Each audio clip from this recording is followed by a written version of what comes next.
There's a moment in life that no one prepares you for. It doesn't arrive all at once. There's no loud collapse, no dramatic ending. Instead, it happens quietly. You wake up one morning, and something feels off. Not enough to stop you from moving. Not enough for anyone else to notice, but enough for you to feel it. You go through your day like usual. You answer messages. You show up to work. You say the right things at the right time, but inside, there's a weight, a kind of pressure you can't explain, a constant noise in your head that doesn't turn off. And then one day, something small happens. Maybe someone says something slightly off. Maybe you make a mistake you normally wouldn't care about. Maybe nothing even happens at all, but for some reason, it hits harder than it should. And that's when you feel it. Not just stress, not just frustration, but something deeper. You sit there, staring at your screen, reading the same sentence over and over again, and you realize you can't focus. Your chest feels tight. Your thoughts are everywhere. And for a moment, you don't feel like yourself anymore. That moment, that's where most people begin to break. Not because their life is falling apart, but because something inside them is. And the worst part is, no one can see it. So you don't talk about it, you don't explain it, you just carry it. Day after day. And slowly, you start to question yourself. Why am I reacting like this? Why can't I handle things like I used to? What's wrong with me? So you try to fix it. You tell yourself to be stronger, to stop overthinking, to stay positive. You distract yourself. You push it down. You ignore it. But it doesn't go away. It waits. And then it comes back. Stronger. Because the more you try to escape it, the more control it gains over you. Now here's the truth that changes everything. You are not breaking. You are responding exactly the way your brain was designed to respond. That pressure you feel, that emotional overload, that sense of losing control. It's not weakness. It's a system reacting to what it believes is danger. Because your brain doesn't know the difference between a real physical threat and emotional pain. To your mind, rejection feels like danger. Failure feels like danger. Uncertainty feels like danger. And when your brain senses danger, it doesn't try to make you better. It tries to protect you. It tells you to avoid, to withdraw, to shut down, to escape. And if you don't understand that, you begin to fight yourself. You think you're the problem. You think you're not strong enough, when in reality, you're just following a pattern you were never taught to see. But here's where everything starts to shift. Because there are people who go through the same pressure, the same chaos, the same internal battles. And instead of breaking, they transform. Not because they feel less pain, but because they understand it differently. They don't run from it. They don't suppress it. They don't pretend it's not there. They face it. They study it. And then they use it. They stop asking, why is this happening to me? And they start asking, what is this trying to build in me? And that single shift changes everything. Because pain, when misunderstood, becomes something that controls you. But pain, when understood, becomes something you control. In this video, you're going to understand exactly why pain affects you the way it does, why most people get trapped in it, and how to turn it into something that actually makes you stronger. Not in theory, not in motivation, but in a way you can feel and apply immediately. Because the goal is not to eliminate pain from your life. That's impossible. The goal is to become someone who can carry it without breaking. And once you understand that, you don't just survive difficult moments, you become someone who can turn them into power. Chapter 1. You're not breaking, you're overloaded. There's something most people never realize. The moment you think you're breaking is usually the moment your system is overwhelmed. Not weak, not broken, just overloaded. Think about the last time you felt it. Not one big moment where everything collapsed, but a slow build. Small things stacking on top of each other. Messages you didn't reply to.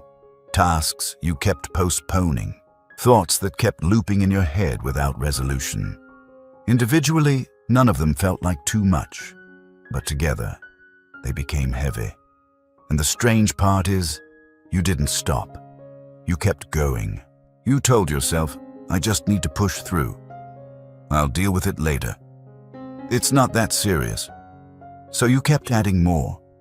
More responsibility, more pressure, more expectations.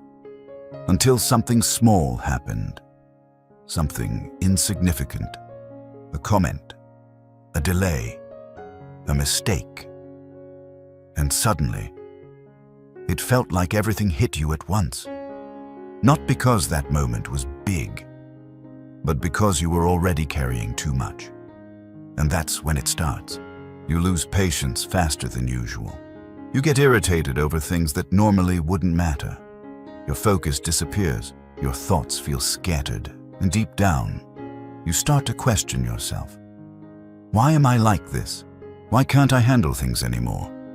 What's wrong with me? So you do what most people do. You blame yourself. You call it weakness. You call it lack of discipline. You tell yourself you need to be stronger, but that's not the truth. The truth is much simpler. Your brain is overloaded, and when your brain is overloaded, it doesn't function the way you expect it to, because your mind was never designed to carry constant, unresolved pressure without recovery. It was designed for cycles. Stress, then release. Challenge, then rest. Effort, then reset. But that's not how most people live anymore. There is no real pause. The notifications keep coming. The expectations don't stop. The problems don't wait. So your brain stays active, always thinking, always anticipating, always trying to keep up. And over time, that constant activity turns into noise. Not loud enough to notice at first, but persistent enough to wear you down, until one day you feel it. Not as a clear breakdown, but as a quiet loss of control. You can't focus the way you used to. You react faster than you want to. You feel tired even when you shouldn't be. And you don't understand why. So you try to fix it the only way you know how. You push harder. You try to be more disciplined. You try to ignore the feeling. You try to act like everything is under control. But the harder you push, the worse it becomes. Because you're not solving the problem, you're adding more weight, to a system that's already overwhelmed. And that creates a loop. More pressure leads to more overload. More overload leads to less control. Less control leads to more self-blame. And suddenly, you're stuck, not because you're incapable, but because you're exhausted in a way you don't fully understand. And maybe the hardest part to accept is this. You've been carrying things that were never meant to be carried all at once. Not because you chose to, but because no one ever taught you how to put them down. So you adapted. You kept going. You stayed functional. You learned how to survive inside the pressure. And for a while, it worked. Until it didn't. Until the weight stopped feeling normal. Until the noise became too constant to ignore. Until you reached a point where you didn't feel like yourself anymore. And that's the moment most people misunderstand. They think that feeling means something is wrong with them. But in reality, it's the first honest signal that something needs to change. Not your personality. Not your worth. But your load. Because when you start reducing what you carry, something shifts. Your mind becomes clearer. Your reactions slow down. Your emotions feel more manageable. Not because life suddenly got easier, but because your system finally has space to function again. And that's where control begins. Not by forcing yourself to be stronger, but by understanding what's actually happening inside you. So instead of reacting automatically, you start observing. You begin to notice patterns. When do you feel overwhelmed? What keeps returning to your mind? What have you been carrying without addressing? And that awareness changes everything. Because now you're no longer fighting yourself, you're understanding yourself. And once that happens, you can finally do something different. So here's something simple, not easy, but simple. Take a moment and write down 3 things that are currently weighing on you. Just 3. The ones that keep showing up in your thoughts, the ones you haven't fully faced yet. And instead of solving them, just look at them, name them, acknowledge them. Because most of the pressure you feel doesn't come from the problems themselves. It comes from carrying them without ever putting them down. And the moment you start seeing what you're actually carrying, something shifts. You stop feeling like you're breaking, and you start realizing you've just been overloaded. And that realization is where everything begins to change. Chapter 2. The moment you lose control and don't notice it. There's a moment that happens faster than you realize. So fast that by the time you notice it, it's already over. And yet, the consequences stay with you much longer. You've experienced it before. You say something you didn't mean to say. You react in a way that feels unlike you. You send a message and immediately regret it. And afterward, you sit there thinking, why did I do that? I knew better. I could have handled that differently. But in that moment, you didn't. Not because you didn't want to, but because you couldn't. And that's the part most people don't understand. They think losing control is a choice. They think it's about discipline or personality or emotional weakness. But it's not. It's neurological. Because before you even become aware of what's happening, your brain has already made a decision. Let's slow this down. Imagine a simple situation. You're already tired. You've had a long day. Your mind is still carrying everything from earlier. And then someone says something, not even something major, just slightly disrespectful or slightly dismissive. Normally, you might ignore it. But today, it hits differently. You feel a shift inside you, a tightening in your chest, a surge of energy, a sudden urge to respond. And before you fully process it, you react. You say something sharp. You change your tone. You escalate the situation. And then, silence. A few seconds pass. And suddenly, your logical mind comes back online. And now you see it clearly. You see what you said. You see how you acted. You see the damage. And all you can think is, that wasn't me. But it was. It just wasn't the version of you that you're used to identifying with. Because in that moment, something else took over. What you experienced is what psychologists call an emotional override. A moment where your emotional brain acts faster than your rational brain can respond. And the key thing to understand is this. It happens before you become aware of it. Your brain is constantly scanning for threats. Not just physical threats, but emotional ones. Disrespect, rejection, uncertainty, loss of control. And when it detects something that feels like danger, it doesn't wait for permission. It reacts instantly. Because from a survival perspective, faster is safer. Your brain would rather overreact than risk missing a real threat. So in that moment, it bypasses logic.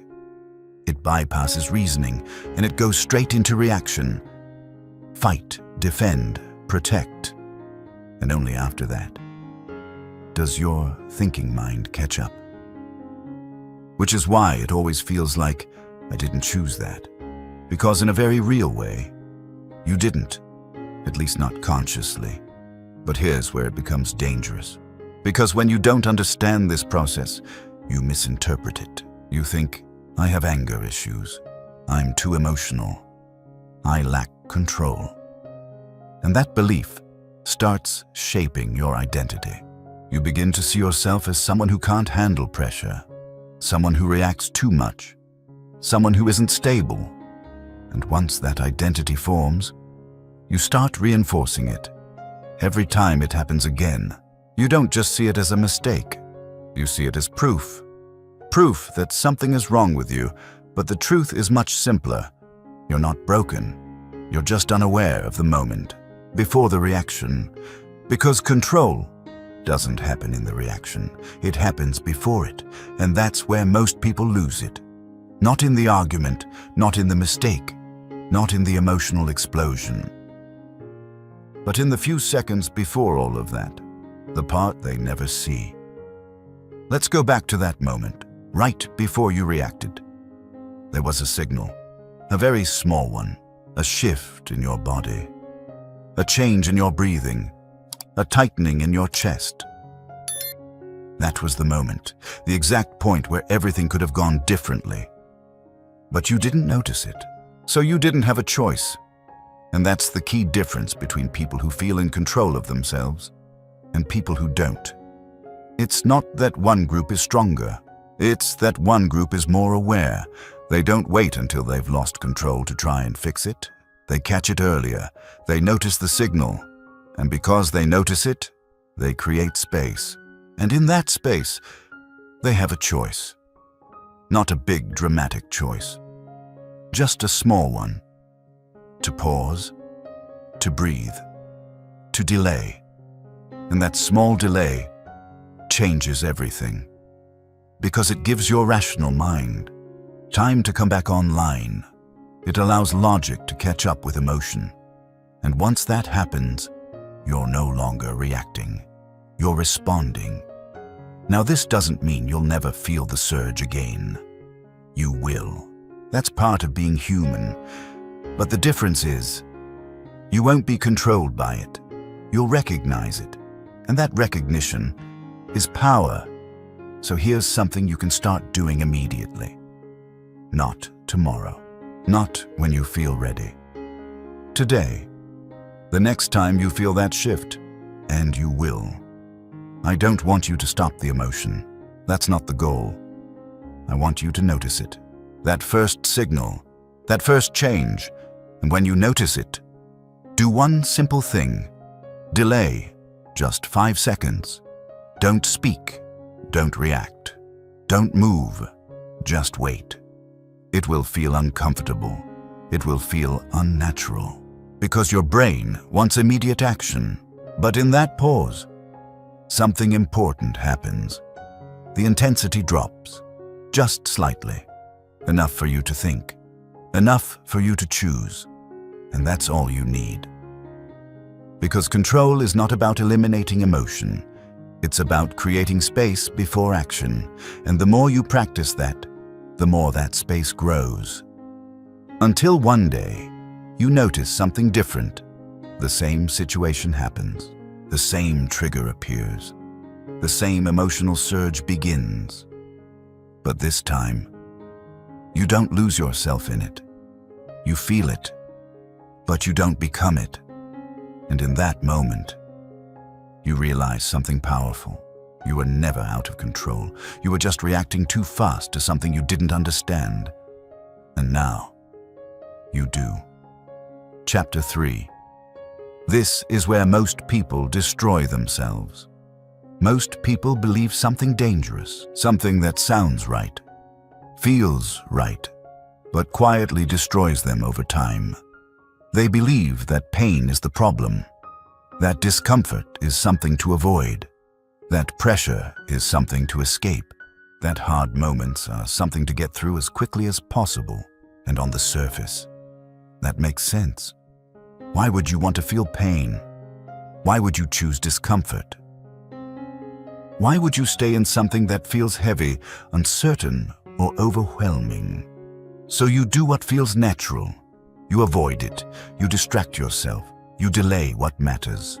You move away from anything that feels uncomfortable. And for a moment, it works. You feel better, lighter, calmer, more in control, but only for a moment. Because what you don't see Here's what that avoidance is doing beneath the surface. Let's go back to the story. That same person, the one who started feeling overwhelmed, the one who lost control in small moments. At first, they tried to push through, but after a while, they changed strategy. They started avoiding difficult conversations, avoiding responsibilities they didn't feel ready for, avoiding anything that triggered stress or pressure.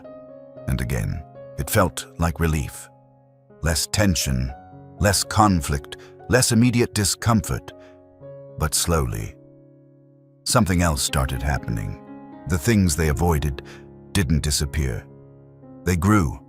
The conversation they avoided became more complicated. The task they delayed became more overwhelming. The responsibility they ignored became more urgent. And now, it wasn't just uncomfortable. It was heavy. And that's when the real damage begins. Not when you feel pain, but when you start organizing your life around avoiding it. Because avoidance doesn't remove pain. It multiplies it. Every time you avoid something difficult, you're not escaping it. You're postponing it. And when it comes back bigger, stronger, more difficult to handle. And over time, this creates a pattern, a silent one you don't even realize you're building. You start choosing comfort over growth, ease over progress, distraction over clarity. And at first, it feels like self-protection, but in reality, it's self-destruction. Because every time you choose comfort, you lower your tolerance for discomfort. And when your tolerance drops, even small challenges begin to feel overwhelming. Things that used to feel manageable now feel exhausting. Things that used to be simple now feel heavy, and you don't understand why. Because from the outside, nothing changed that much. But internally, everything did. Your capacity shrank. Not because life got harder, but because you stopped facing it. And this is where most people break. Not from one big failure, but from a slow pattern of avoidance. A pattern that teaches them, I can't handle this. This is too much. I need to get away. And the more that pattern repeats, the more real it feels. Until one day, it becomes your identity. You don't just avoid difficult things.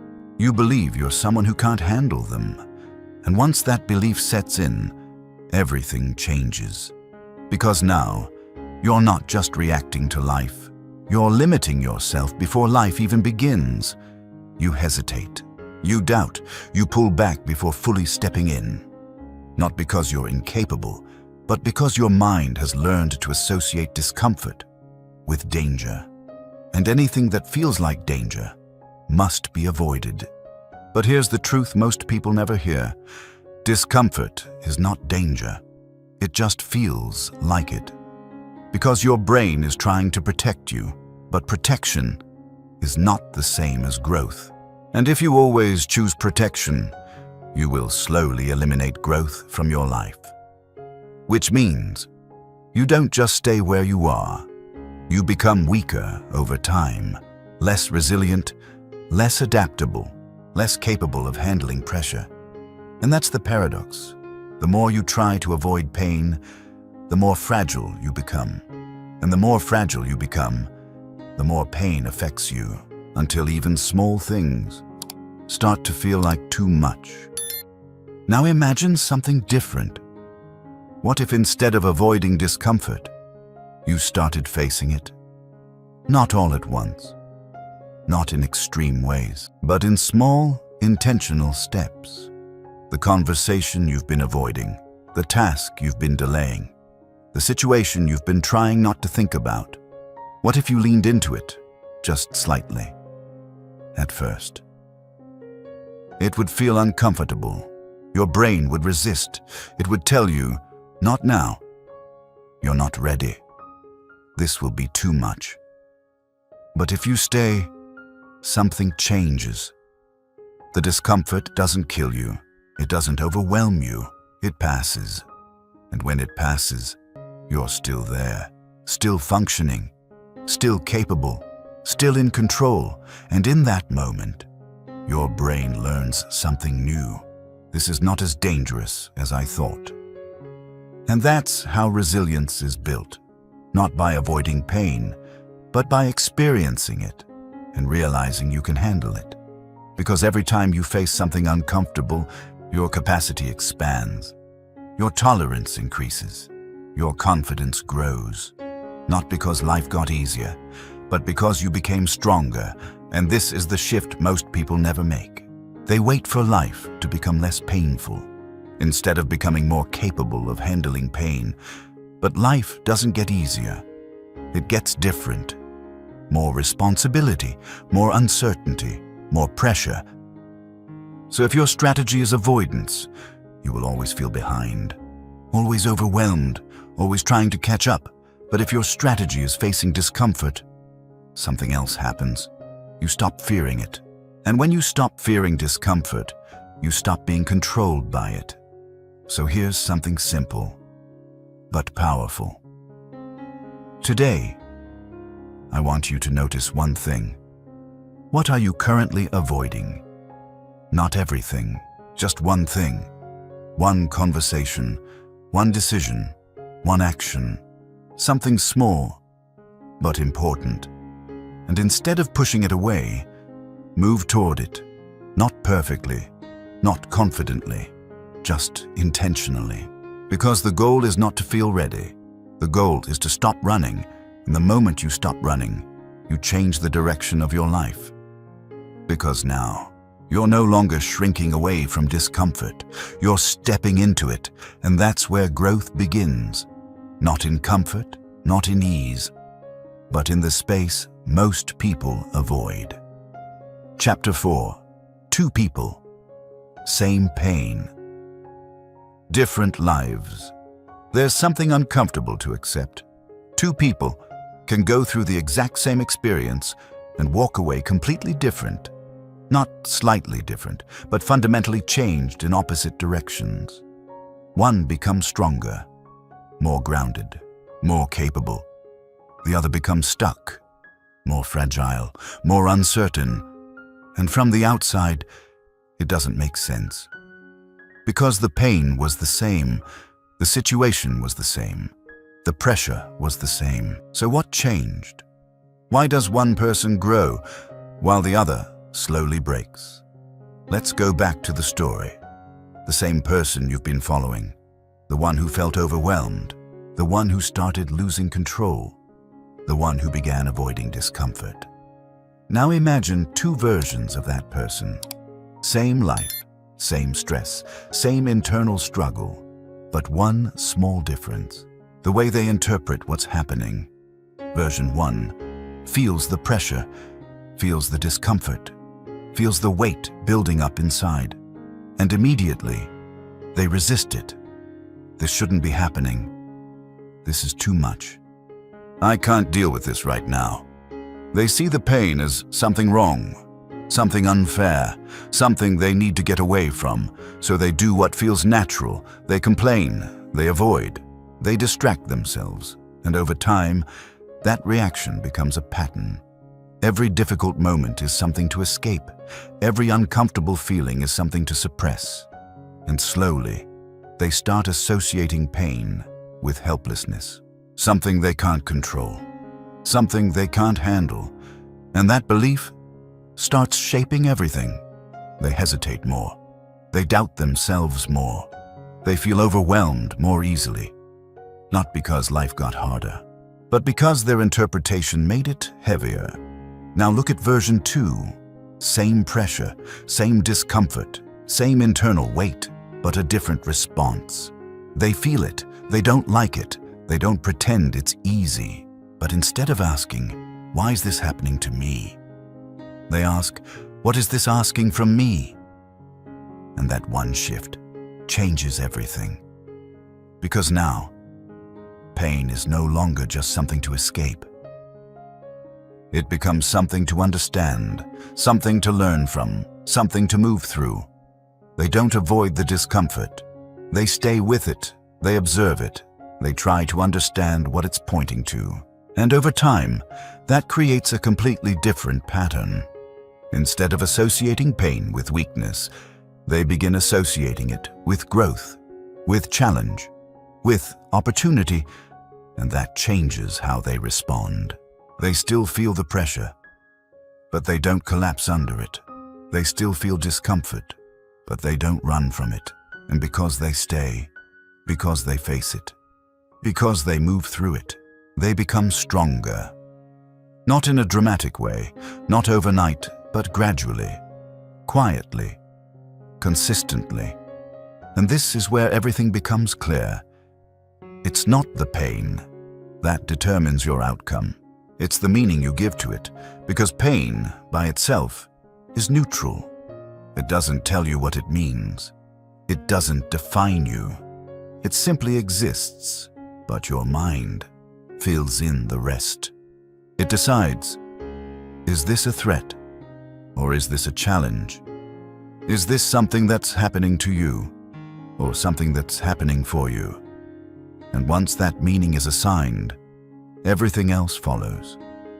Your emotions, your reactions, your decisions, and ultimately, your life. This is why two people can experience the same failure and walk away differently. One sees it as proof they're not good enough. The other sees it as feedback. One shuts down, the other adjusts. One avoids trying again. The other becomes more intentional, and over time, those small differences compound until eventually they become completely different people. One stuck, one growing, one limited by their past, the other shaped by it. And here's the uncomfortable truth. Most people don't consciously choose their interpretation. They inherit it from past experiences, from fear, from how they've been conditioned to think. So when pain shows up, their response feels automatic, negative, heavy, defeating. But just because it feels automatic doesn't mean it's fixed. It can be changed. But only if you become aware of it, only if you start questioning it, only if you stop accepting your first interpretation as truth. Because your first interpretation is usually emotional, reactive, based on protection, not growth. And if you live from that place, you will always see pain as something against you. But if you pause, even for a moment, and ask a different question, you open a different path. Instead of, why is this happening to me? You ask, what is this trying to show me? What is this asking me to become? And at first, that might feel unnatural, even forced, because your brain is used to reacting one way. But over time, that question changes your perspective, and your perspective changes your experience. The same situation feels different, less like an attack, more like a challenge, less like something you need to escape, more like something you can move through. And that shift builds something powerful. Resilience, not the kind that ignores pain, but the kind that understands it, that works with it, that grows through it. And once that starts to happen, you realize something important. You don't need a different life to become stronger. You need a different relationship with the life you already have. Because the pain isn't going anywhere. The pressure isn't disappearing. The challenges will keep coming. But your interpretation, your meaning, your response, that's what changes everything. So here's something simple, but powerful. The next time something difficult happens, don't rush to label it. Don't immediately decide what it means. Pause and ask yourself one question. What else could this mean? Not the automatic answer, not the negative one, but another possibility, another perspective, because the meaning you choose will determine what happens next. It will determine whether you shrink or grow, whether you stay stuck or move forward, whether this moment becomes a limit or a turning point.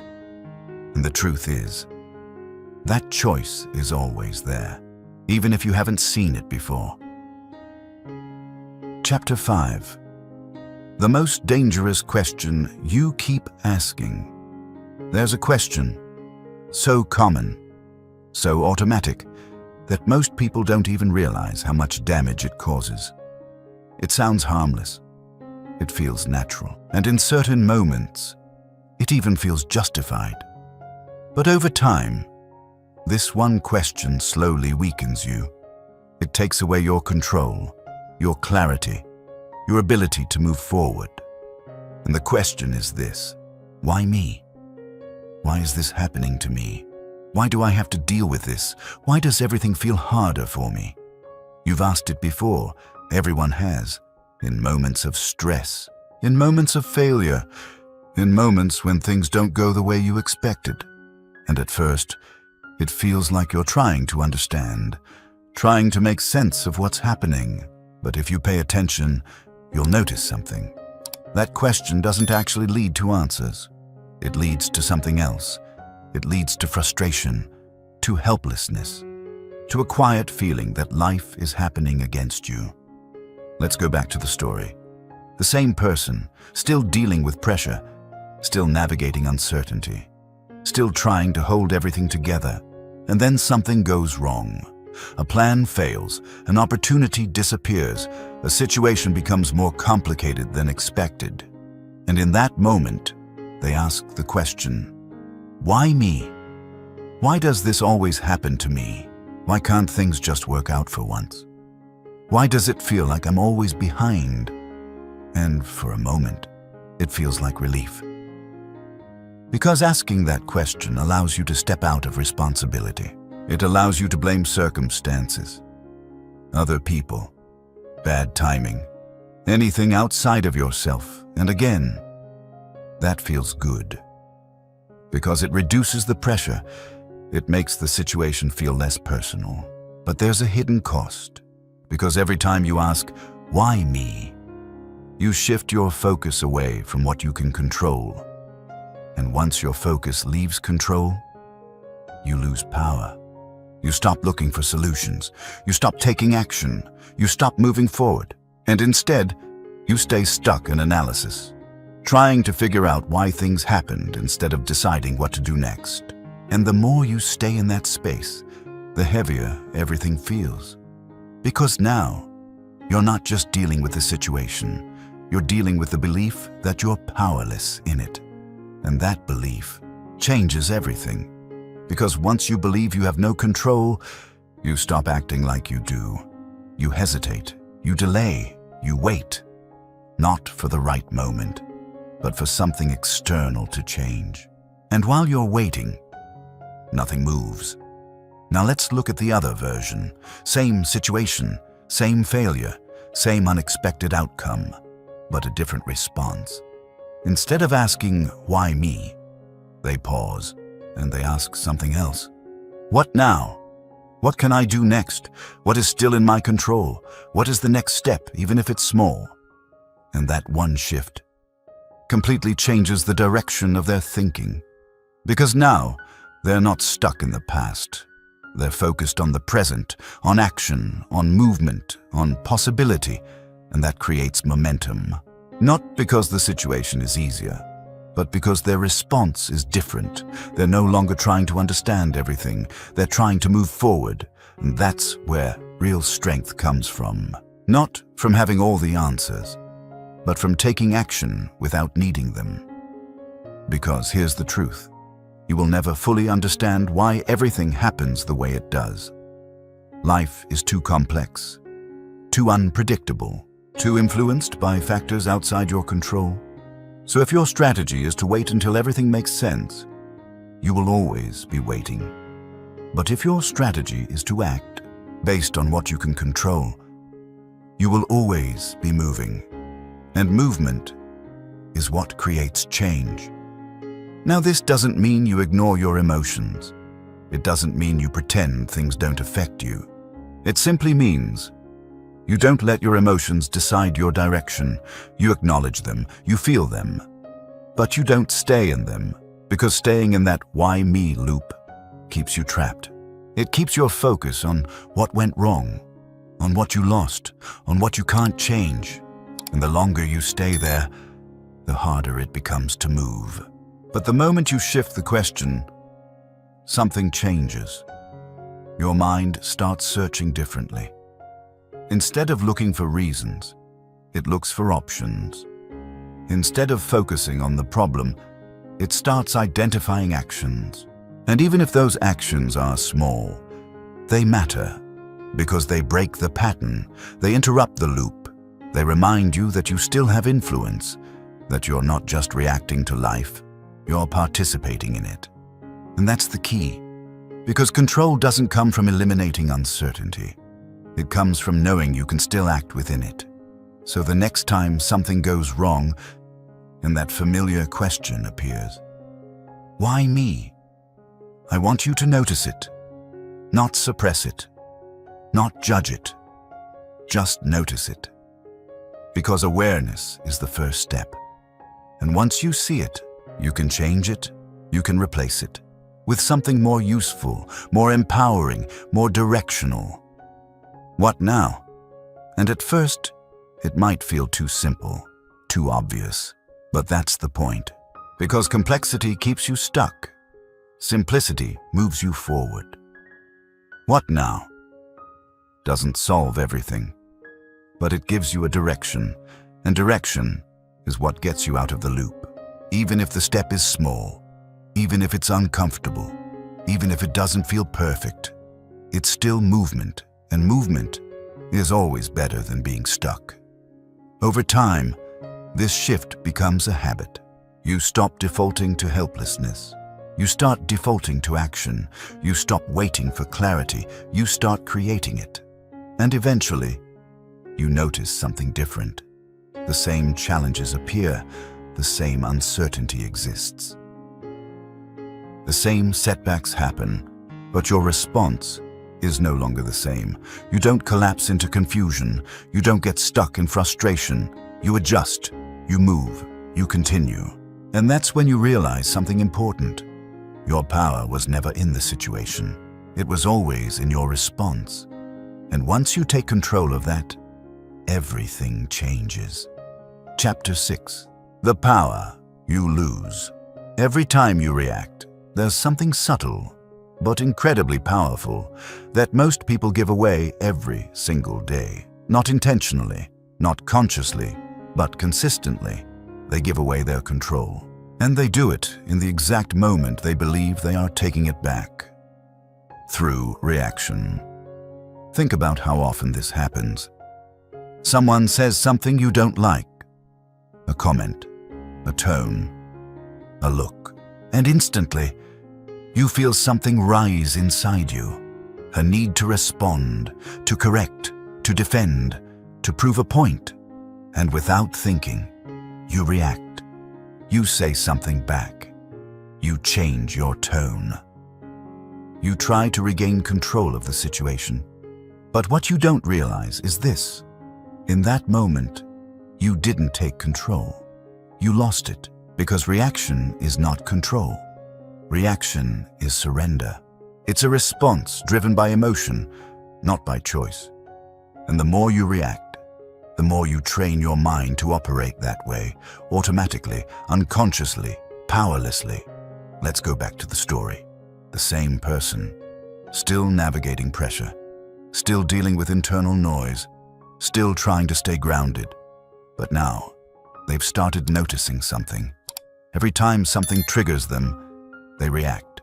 Not always in big ways, sometimes subtle. A shift in tone, a short reply, a defensive explanation, but every reaction costs something: energy, focus, clarity, and after enough of those moments, they feel drained.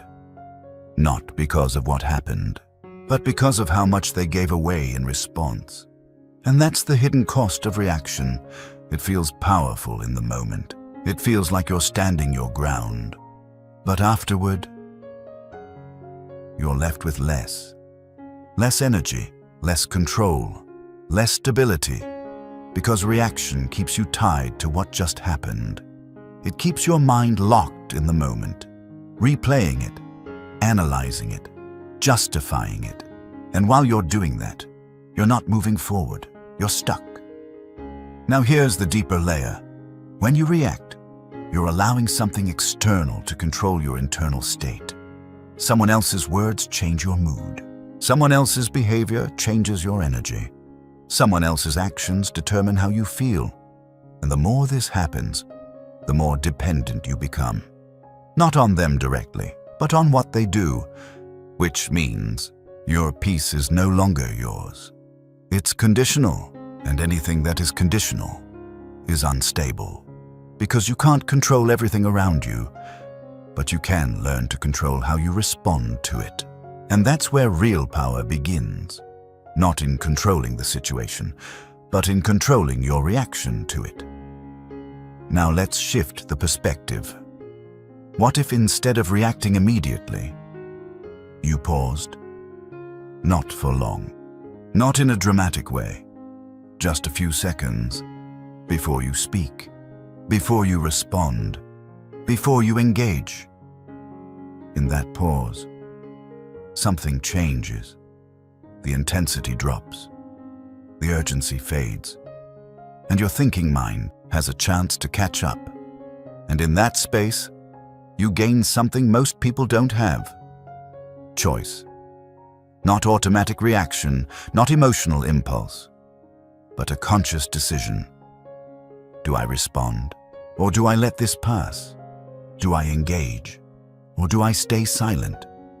And that choice is where your power is.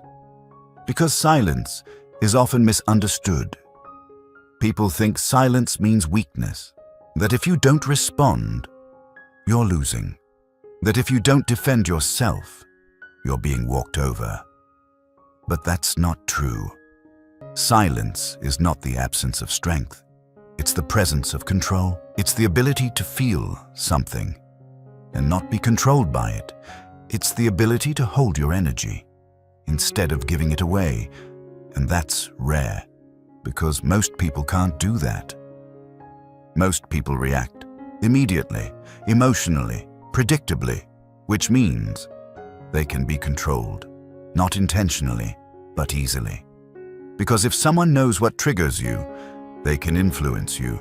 They can change your mood, your focus, your decisions, just by pressing the right button. And if you react every time, you're giving them that power without realizing it. Now imagine something different. The same situation, the same trigger, the same emotional surge. But this time, you don't react. You feel it, you notice it, but you don't act on it immediately. You stay still, you stay silent, and something interesting happens. The moment passes. The emotion fades. And suddenly, what felt urgent doesn't feel that important anymore. And in that moment, you realize something powerful. You didn't lose anything by not reacting. You gained something. Control, clarity, stability. And that changes how you see everything. Because now, you're not trying to win every interaction. You're choosing which ones matter, which ones deserve your energy, which ones are worth your response. And that alone protects you, not from life, but from unnecessary loss. Loss of energy, loss of focus, loss of emotional stability, and over time, this becomes a skill. Not reacting immediately, observing first, choosing second. And the more you practice it, the stronger it becomes. Until one day, you notice something different. The same situations happen. The same people act the same way. The same triggers appear. But your response is no longer automatic. You don't feel pulled into every situation. You don't feel the need to prove yourself. You don't feel the urgency to respond. And that creates distance. Not from people, but from chaos. And in that distance, you find something most people don't have. Peace. Not because everything is perfect, but because you're no longer reacting to everything. And that's the shift. You stop trying to control everything around you, and you start controlling what matters, your response, your energy, your focus. And that's enough. More than enough. Because once you control that, everything else becomes easier to handle. Not easier in reality, but easier to manage. And that's what strength really is. Not reacting less because you don't feel anything, but reacting less because you don't need to. Because you understand something deeper. Not everything deserves your attention. Not everything deserves your energy. And definitely, not everything deserves your reaction. So here's something to try. For one day. Just one. Pay attention to every moment you feel the urge to react. Not act. React. That immediate impulse. And instead of following it, pause. Say nothing. Do nothing. Just observe, and you'll start to see something clearly. How often you would have reacted. How often it wasn't necessary. How much energy you would have lost. And once you see that, you can't unsee it. Because now you know. Every reaction costs you something, and every moment of control gives you something back. Chapter 7. Turning pain into power, there's a moment that separates people who stay stuck from people who change. It's not when the pain begins. It's not when things fall apart. It's not even when they decide they want something different. It's the moment they stop asking how to get rid of pain and start asking how to use it. Because pain, by itself, is not the enemy. It's raw, unfiltered, undirected. And if you don't understand it, it turns against you. It overwhelms you. It distracts you. It drains your energy. But if you learn how to work with it, it becomes something else entirely. Fuel, not comfortable, not easy, but powerful.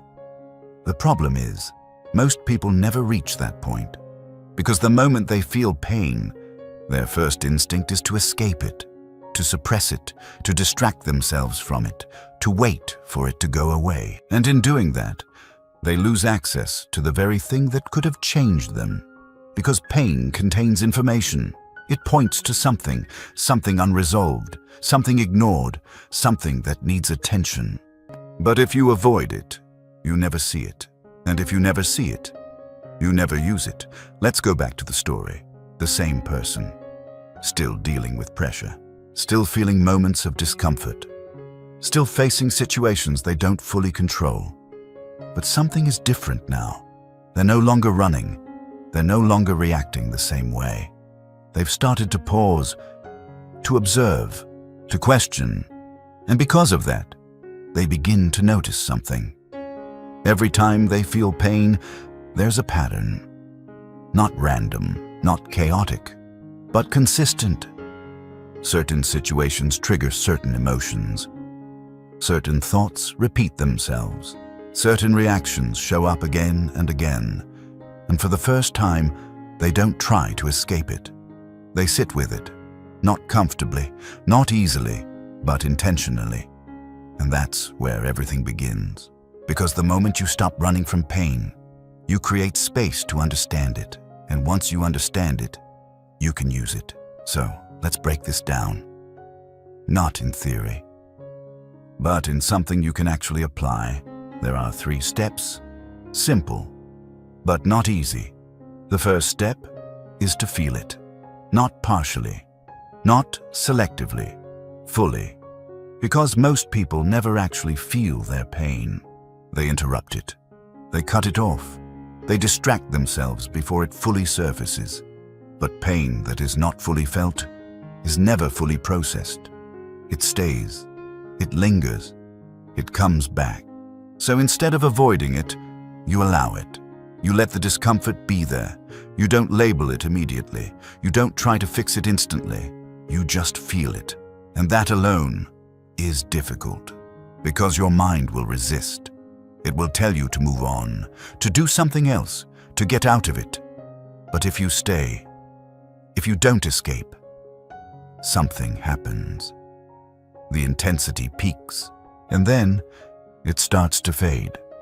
not because you forced it, but because you allowed it. And in that process, you learn something important. You can handle it. The second step is to understand it. Because pain is never random. It's connected to something, a belief, a fear, an expectation. And if you don't understand what that is, you will keep experiencing the same pattern over and over again. So instead of asking, how do I get rid of this feeling? You ask, where is this coming from? What does this say about me? What am I afraid of right now? What expectation is being challenged? And when you ask those questions, honestly, you begin to see it. The deeper layer, not just the emotion, but the cause. And that's where clarity comes from. Not from avoiding pain, but from understanding it. And once you understand it, you gain something most people don't have. Direction. Because now, you know what needs to change. Not everything, just the part that created the pattern. And that leads to the third step. Use it. Because pain, when understood, is energy.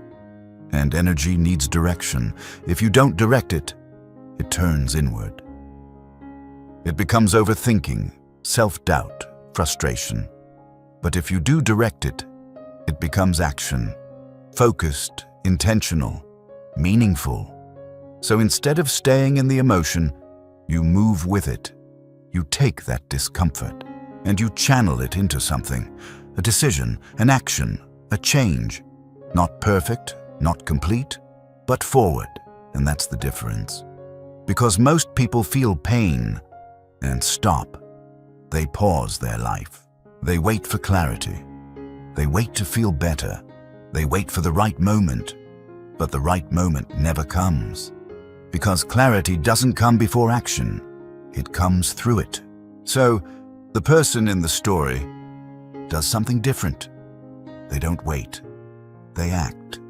Even when it feels uncomfortable. Even when they're unsure. Even when it's not perfect. And at first, it's small. A conversation they've been avoiding. A decision they've been delaying. A step they've been overthinking. But that step changes something. Because now, they're not just feeling pain. They're moving with it. And movement creates momentum. And momentum changes everything. Because once you start moving, you don't feel stuck anymore. You don't feel trapped in your thoughts. You don't feel controlled by the situation. You feel engaged, active, involved. And that's where power comes from. Not from eliminating pain, but from using it as a starting point, as a signal, as a source of energy. And over time, this becomes a pattern. Not avoiding, not reacting, but transforming. Pain shows up, and instead of shutting down, you lean in, you understand, you act. And every time you do that, you reinforce something new. I can handle this. I can move through this. I can use this. And that belief changes how you see everything, because now, pain is no longer something to fear. It's something to work with, something that pushes you forward, something that builds you. And once you reach that point, you realize something most people never do. Pain was never the thing holding you back. It was the way you responded to it. And once you change that response, everything changes with it. Chapter 8. You don't become strong. You become different. There's a belief that sounds motivating, but quietly holds people back. The belief that one day you will become stronger. Stronger than your emotions. Stronger than your past. Stronger than the things that used to affect you. And because of that belief, you wait. You wait to feel ready. You wait to feel confident. You wait to feel like a stronger version of yourself. But that moment never really comes, not the way you expect it. Because strength doesn't arrive first. It comes after something else, after a shift, not in what you do, but in who you are. Because you don't become strong by trying harder to handle the same patterns. You become strong by becoming someone who no longer operates from them. Let's go back to the story. The same person, they've started understanding their reactions. They've stopped avoiding discomfort. They've learned how to use pain as fuel, but something still feels inconsistent. Some days they feel in control. Other days, they fall back into old patterns, overthinking, avoiding, reacting. And when that happens, they get frustrated. They think, I thought I changed. Why am I still like this? Why does this keep happening? And this is where most people give up, because they believe change should feel permanent, stable, linear. But it's not, because behavior is not where real change happens. Identity is, because as long as you still see yourself as the same person, you will keep returning to the same patterns, even if you try to act differently, even if you understand things intellectually, because your actions will always align with your identity, not your intentions. So if your identity is, I'm someone who gets overwhelmed, then no matter how many strategies you learn, you will eventually return to that state. If your identity is, I avoid difficult things, then even if you try to face them, you will hesitate, you will delay, you will pull back, because deep down, that's who you believe you are. And that belief is what needs to change, not your habits, not your motivation, your identity. Because once that shifts, everything else follows. So the person in the story starts to see this. They realize that every time they say, I can't handle this, they're not just describing a moment. They're reinforcing an identity. Every time they think, this is too much for me, they're not just reacting. They're defining who they are.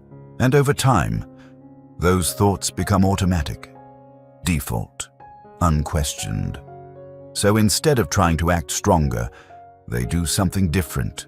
They change the statement, not in a fake positive way, not by pretending everything is easy, but by choosing something more accurate, more intentional.